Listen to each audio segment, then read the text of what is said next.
আসসালামু আলাইকুম। দীর্ঘদিন পর সুমন ফেব্রিক্সের পক্ষ থেকে আপনাদের জন্য নিয়ে আইছি জর্জেটের মধ্যে জিমিচু কাপড়ের খুবই সুন্দর একটা ডিজাইনের পার্টি শাড়ি। এই পার্টি শাড়িগুলো সামনে পূজা উপলক্ষে আমরা নিয়ে আসছি। খুবই সুন্দর ডিজাইনের, আপনারা জর্জেটের মধ্যে খুব সিম্পল ডিজাইনের, খুব ভালো এবং খুব একটা হিট মার্কেটের জর্জেটের মধ্যে জিমিচু কাপড়ের কালারগুলো খুব সুন্দর সুন্দর কালার।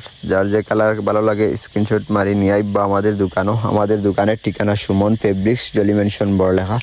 কালো কালারটা দেওয়া কত সুন্দর একটা, খুবই সুন্দর আনকমন নতুন ডিজাইনের কাজ করা থাকছে এবং কালার থাকছে 9টা। যার একটা ভালো লাগে স্ক্রিনশট মারি নিয়ে আইবা আমাদের দোকানও। আমাদের দোকানের ঠিকানা সুমন ফেব্রিক্স, জলি মেনশন বড় লেখা। আর যারা হোম ডেলিভারি নেওয়ার ইচ্ছা আমাদের স্ক্রিনে অথবা বায়োতে দেওয়া হোয়াটসঅ্যাপ ইমো নম্বরে যোগাযোগ করি দেশের যে কোনো প্রান্ত থেকে নিতে পারবা। স্টেট ফাস্টের মাধ্যমে আপনাদের হোম ডেলিভারির মাধ্যমে পাঠিয়ে দেওয়া হবে। আরও নতুন ডিজাইন অনেক শাড়ি আসছে, অনেক রেডি 3 পিস, আনরেডি 3 পিস আসছে। পর্যায়ক্রমে আপনাদের সাথে ভিডিও নিয়ে আসবো এবং আপনারা আমাদের সাথে থাকবেন সব সময় এবং খুব সুন্দর সুন্দর শাড়িগুলো আপনারা খুব তাড়াতাড়ি নিবাগি। ধন্যবাদ। আসসালামু আলাইকুম।